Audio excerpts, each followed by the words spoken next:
Então, pessoal, depois de ter feito essa introdução, quero entrar na palavra de Deus, que é uma palavra sobre um homem que nós desconhecemos o final dele.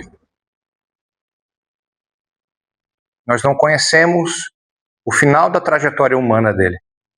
Ele foi tão extraordinário que ele entra num hall de pessoas que Deus tomou para si, que não conheceram a morte, a primeira morte, né? Ou seja, se Jesus não voltar antes, nós vamos morrer uma vez, depois vai ter, né, o julgamento no final, a gente volta e aí tem a segunda vida. Esse homem não viu Deus, ele andou de tal forma com Deus, ele agradou tanto o coração de Deus, que Deus toma para ele vai para um hall de pessoas diferenciadas. Existe um hall, né? Assim, eu imaginando, né? Como Moisés está num hall, Josué está num hall, Rei Davi num hall, os apóstolos, pessoas extraordinárias. Mas tem, quando eu leio a Bíblia, tem algo acima. Tipo, Enoque não viu a morte, Deus toma para si ele, porque Deus amou de tal forma ele que ele não viu, né? Foi arrebatado. E tem um homem chamado Elias, um profeta, que Deus amou ele e ele não viu a morte. Então, para mim, está num rol acima, né? Porque acima, porque eles serviram, como Jesus disse, né? Que o maior no reino é aquele que mais serve. Essas duas pessoas devem ter servido a Deus, ao propósito de Deus, de tamanha forma que tocou Deus e Deus falou, não, vem cá, eu quero vocês bem pertinho de mim. Só que é um homem que chegou a um problema grave de ansiedade, um homem que chegou num problema grave de depressão, um homem que fugiu das suas atribuições, um homem que abandonou a sua posição e se escondeu, se refugiou. Mas antes de contar esse cenário, eu quero trazer do que aconteceu momentos antes. Ele era um profeta em Israel, na época que o rei era o rei Acabe, e o rei tinha se casado com uma mulher que não era israelita. Não tinha os mesmos cuidados que o povo na época. E ela começou a profanar. Trouxe outros deuses. Começou devagarzinho, sabe? Que nem mineiro comendo pelas bordas, assim. Começou colocando um altar aqui, um outro altar ali. O rei não foi falando nada, porque não queria treta no casamento. Não foi se posicionando, foi se tornando omisso. E a mulher dele foi tomando posição, foi decidindo coisas que ele deveria decidir, o rei, no caso. E chegou um momento tamanho que a população na época começou daqui a pouco cochear, né? Ter dois pensamentos. Eu acho que eu vou seguir aos deuses que a rainha segue. Outros não, eu vou seguir ao Deus de Abraão, Isaac e de Jacó. Só que a rainha foi tramando aqui, tramando ali, conectando aqui, fazendo network diferenciado para o mal, e chegou a um ponto que não existia mais profetas em Israel. Ou seja, uma nação que estava se empobrecendo espiritualmente. Mas tinha conexões com o mundo, tinha conexões com outros países, tinha uma geopolítica boa, favorável de conexão, abertura de portões, abertura de livre comércio, só que espiritualmente estava definhando, estava caindo. Vocês estão conseguindo me acompanhar? E chega a um ponto que esse profeta, Elias, zeloso com as coisas de Deus, ele amava Deus.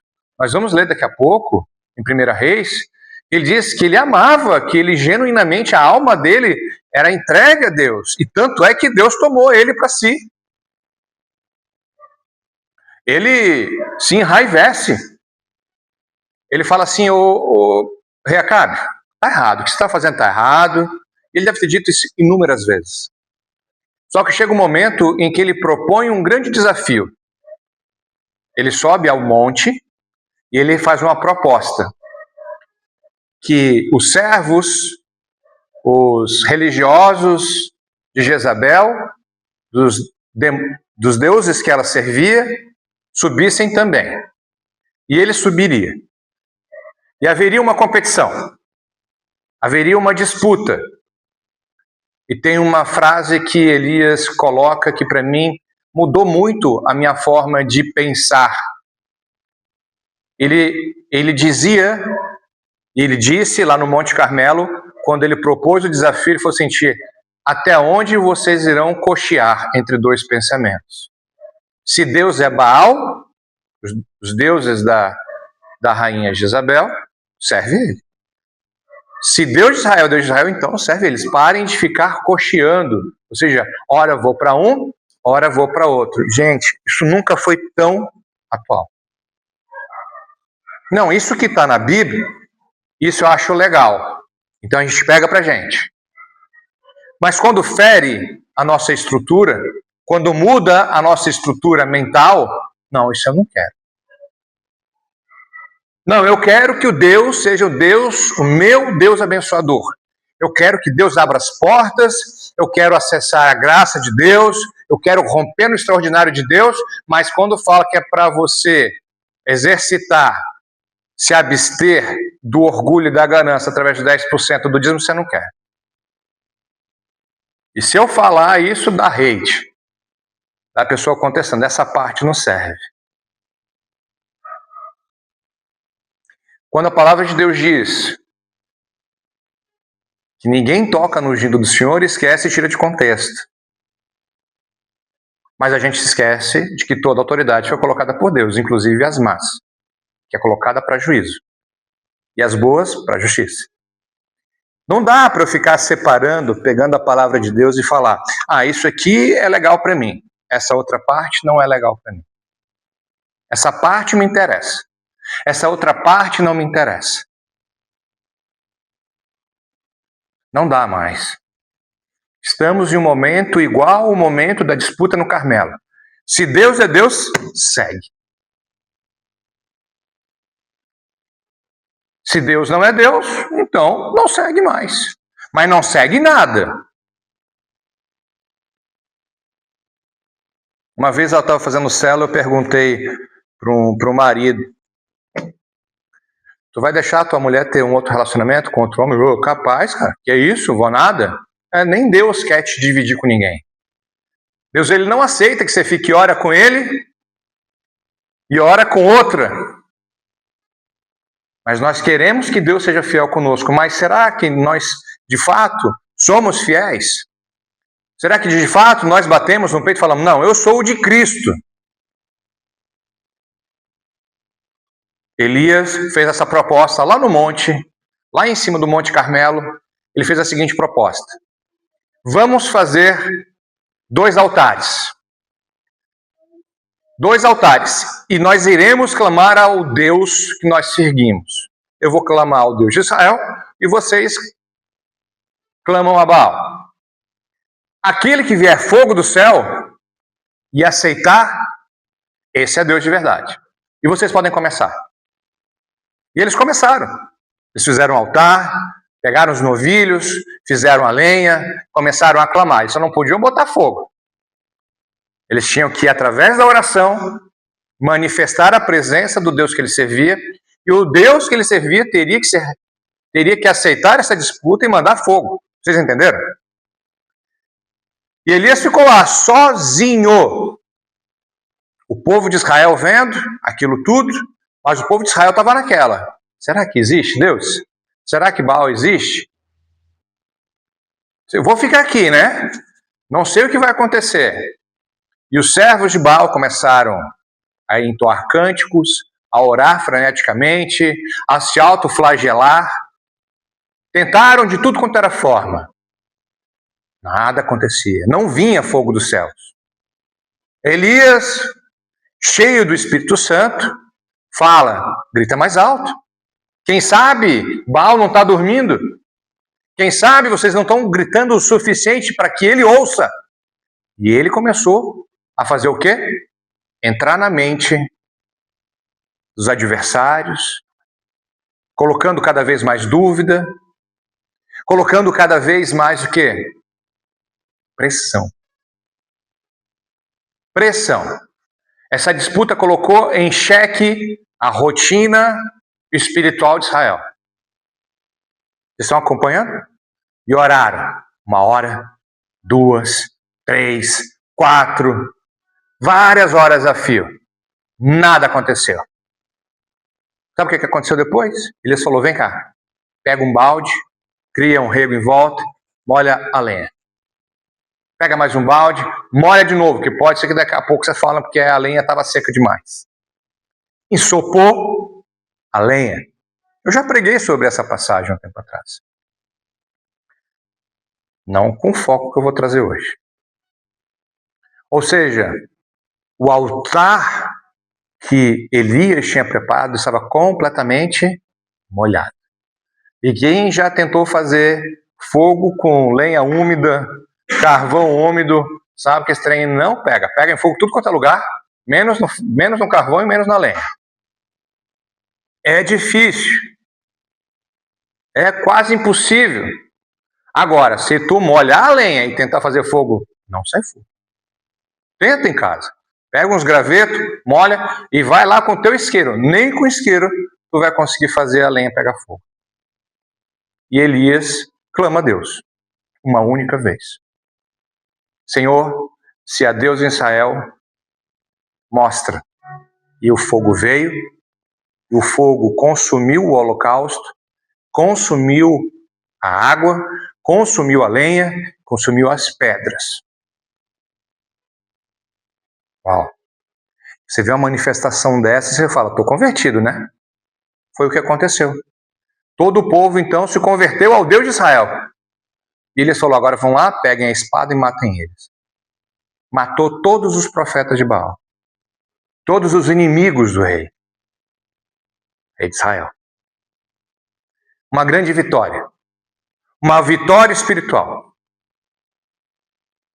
E aí, acreditamos, quando a gente tem um ganho, uma vitória, de que as coisas vão se alinhar, né?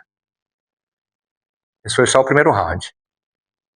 O segundo round foi quando o rei Acabe fez saber a Jezabel, a esposa dele, tudo o que Elias tinha feito com os profetas dela.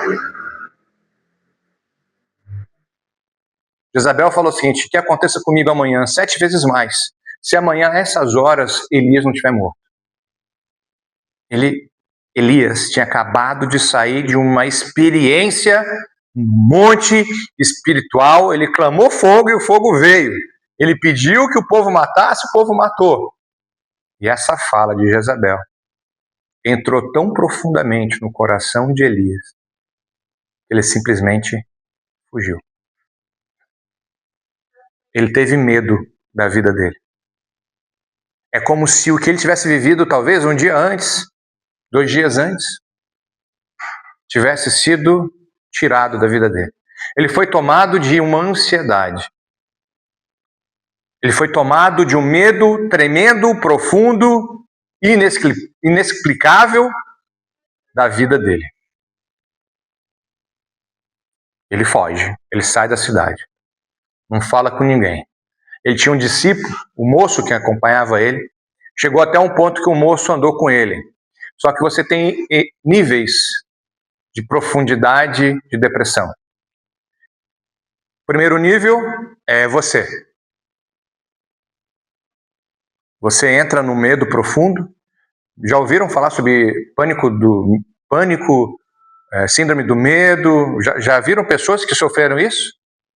Eu já tive que ajudar a conter uma pessoa que teve uma situação dessa. Ela fica fora de si, ela fica desesperada, ela acha que vai morrer, ela só quer fugir. Eu tenho que sair daqui porque eu vou morrer? Eu só tenho que sair daqui porque eu vou morrer? É horrível ver um ser humano tomado em tamanho desespero. Ele saiu fugido e o moço foi atrás, talvez tentando, vem cá, vamos conversar, vamos para falar com alguém. Ele fugiu. Chegou um momento que ele parou e ele expulsou o moço dele. Falou, não, você não vem mais comigo. Porque a gente pensa de forma errada, né? A gente, em vez de se aproximar de pessoas, a gente, quando está em conflito, a gente faz o quê? Afasta as pessoas. O que ele fez? Ele afastou uma pessoa próxima. O liderado dele, o discípulo dele, o moço que andava com ele, que ajudava ele. Vocês estão comigo? Estão entendendo? E ele começa a caminhar mais.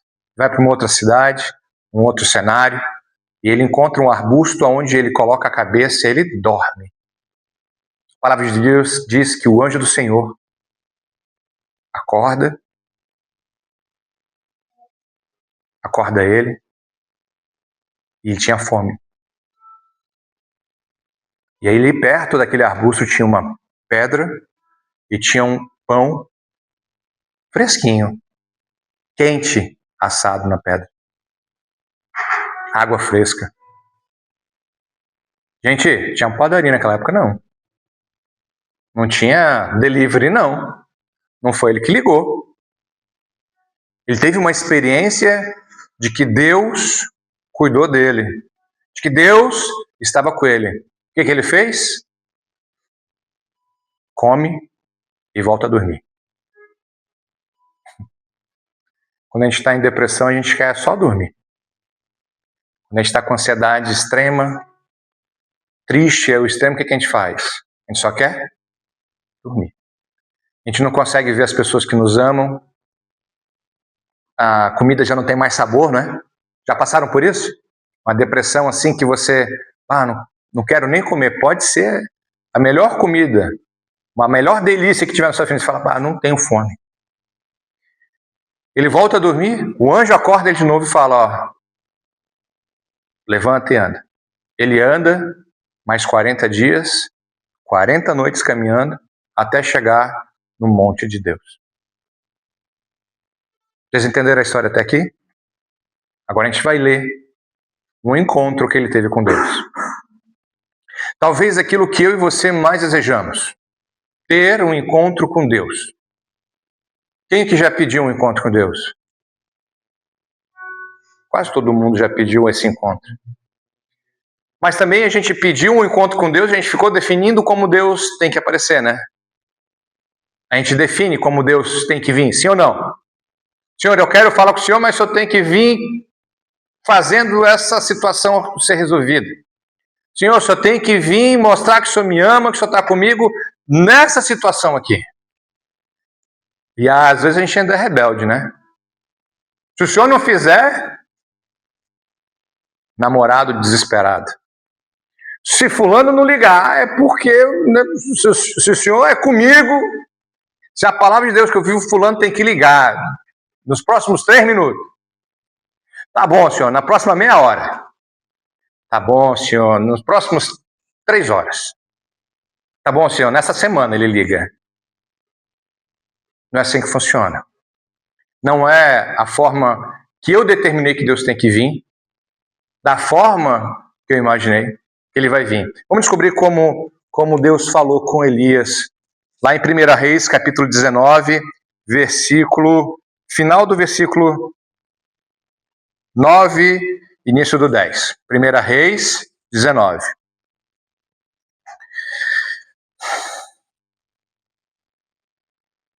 Enquanto vocês acham, eu vou lendo o restantezinho para a gente pegar o gancho. Ó.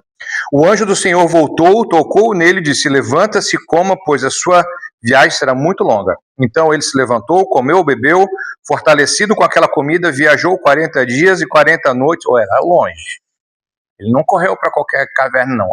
Uma caverninha longe. Ali entrou numa caverna e passou a noite. Então, vamos começar agora o nosso estudo. E a palavra do Senhor veio a ele.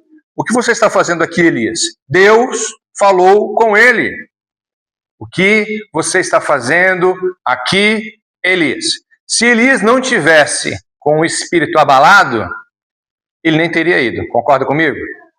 Se ele tivesse com o espírito cheio, aliançado, sem medo, quando Deus perguntasse isso, ele ia falar, Senhor, não sei, mas me manda para onde o Senhor quiser ir, que eu vou. Sim ou não? Ele era um profeta, ele estava acostumado a ouvir a Deus e seguir o que Deus mandava, sim ou não? Claro. Deus então pergunta, o que você está fazendo aqui, Elias? Vamos analisar a resposta de Elias. Eu sei que talvez vocês não sejam psicólogos, mas imagina que vocês sejam momentaneamente psicólogos, tudo bem? Tenta olhar nessa pegada aqui agora. Ó. Elias respondeu, tenho sido muito zeloso pelo Senhor, o Deus dos exércitos. Os israelitas rejeitaram a tua aliança, quebraram os teus altares Mataram os teus profetas à espada. Sou o único que sobrou. E agora também estão procurando matar-me. O Senhor lhe disse: sai e fique no monte, na presença do Senhor, pois o Senhor vai passar.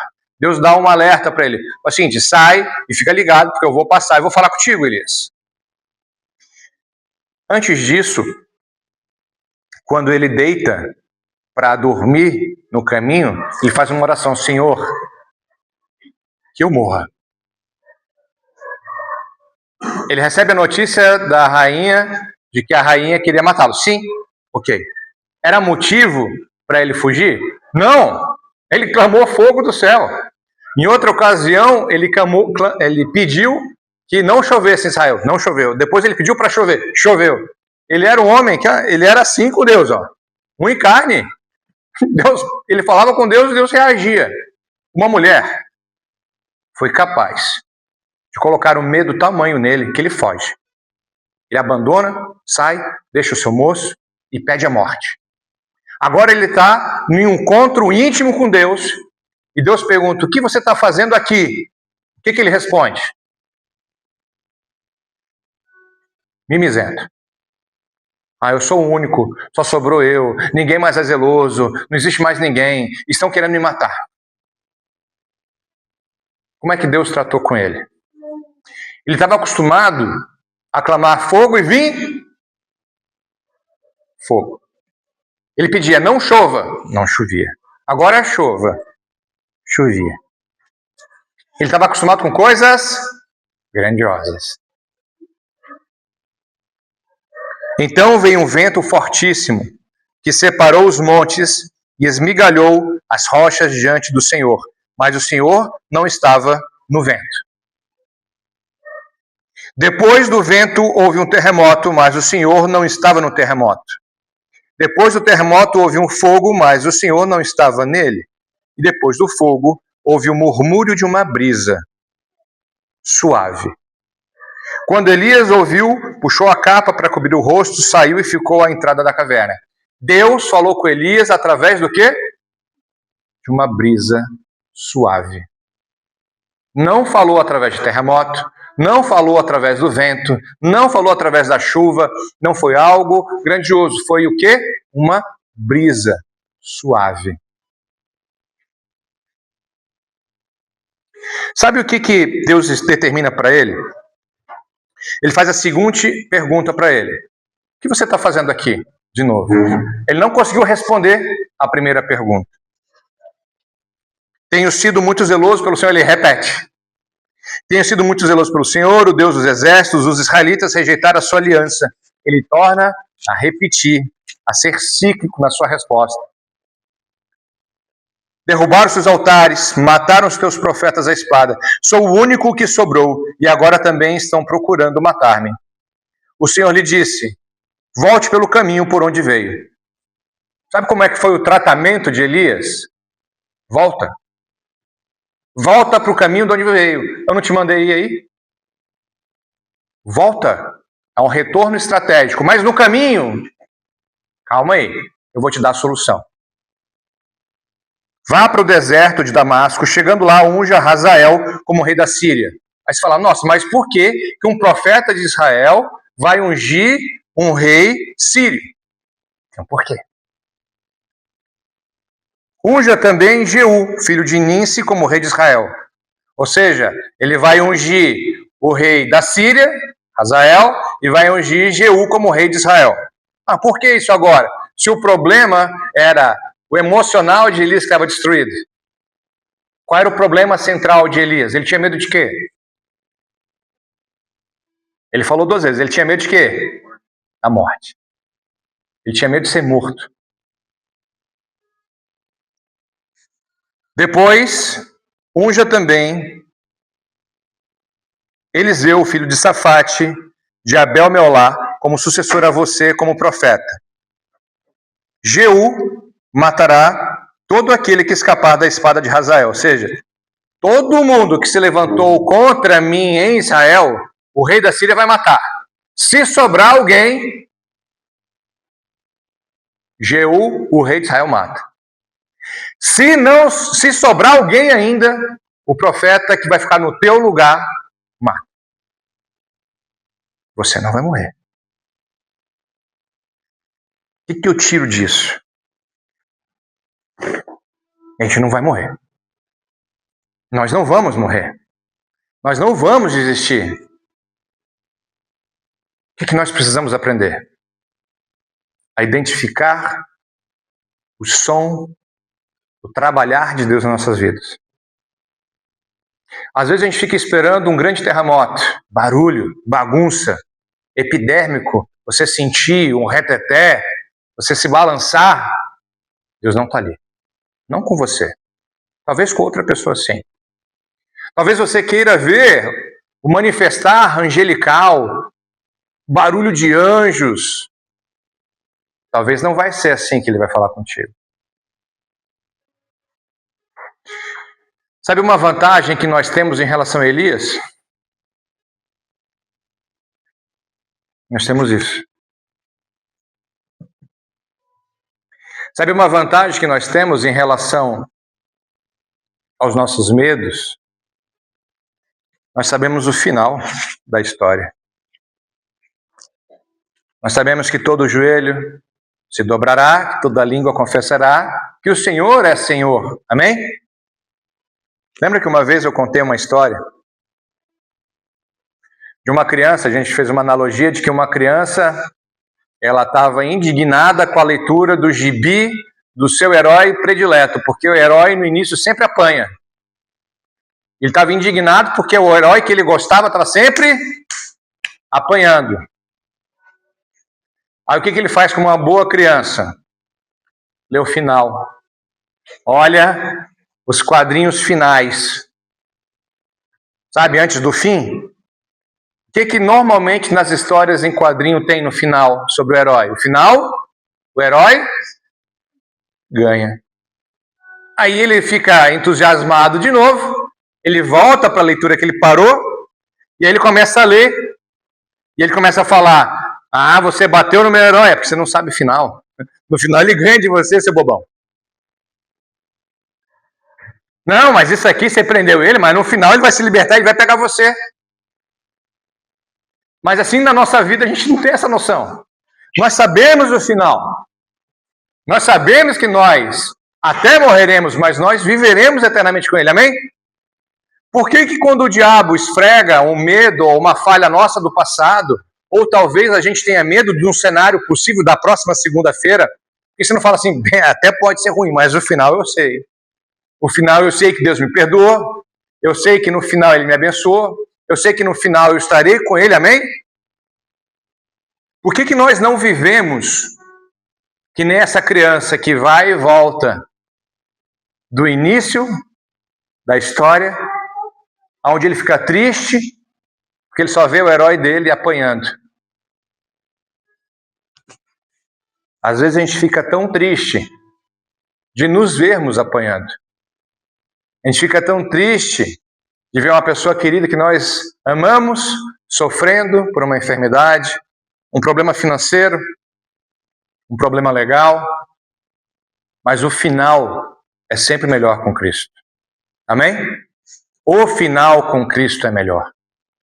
Sem Cristo, o final é ruim. Mas nós sabemos que o final vai ser cada vez melhor. Estava falando com minha esposa há pouco, assim, eu falei, a vida realmente é difícil. Porque nós estamos aprendendo, todos nós aprendemos. Desde o meu menor até eu que sou o maior em casa, em idade, nós estamos o tempo inteiro aprendendo, até que a gente se torne adulto, ou seja, um varão de estatura perfeita, formado por Deus. Enquanto Cristo não voltar e nós não estivermos com Ele, nós não vamos ter a sabedoria plena dele. Mas nós podemos fazer que nem uma boa criança. A gente pode dar uma olhada de vez em quando lá no final. E o final é poderoso. O final que nós estudamos aqui, o livro de Apocalipse inteiro, nós lemos Apocalipse inteiro, todos os versículos, sim ou não? O que nós percebemos no final? Que Deus recolherá todas as nossas lágrimas, não haverá mais choro, não haverá mais dor, o pranto será trocado. Cristo reinará. Amém? Vocês entendem o tanto que isso é poderoso? Um homem que, de tão extraordinário, não conheceu a morte, foi levado para viver com Deus até hoje. Esse homem passou o nível de perseguição altíssimo. Esse homem sofreu de ansiedade terrível. Esse homem chegou numa depressão terrível que ele pediu a morte. Passou por algo e nem assim ele foi desaprovado por Deus. Mesmo assim, ele foi considerado tão aprovado que ele falou, não, vem logo. Não quero ficar nem mais um minuto longe de você. Querido, nós vamos passar por isso, amém? Só que nós vamos passar sabedores de que Cristo é o nosso Senhor. E de que Ele vai nos transformar. Ele não só vai nos transformar, como Ele vai transformar o cenário. Amém? Então diga assim comigo, Senhor Jesus, rompe as barreiras do medo, da ansiedade. Eu entrego a Ti tudo aquilo que me esconde. Libera os meus ouvidos e os meus olhos para Te enxergar, seja no vento, no terremoto, no fogo ou numa brisa. Porque eu quero estar contigo. Eu sei o que o Senhor fez na cruz. Salva-me de mim mesmo. Amém. Amém. Pessoal, isso é forte. Você viver desse jeito, você é imparável. Mesmo na tribulação. Certo? Agora a gente vai para a ceia do Senhor, um momento maravilhoso. Você dá uma pausa ali para mim, Ana? Pode encerrar o vídeo, na verdade.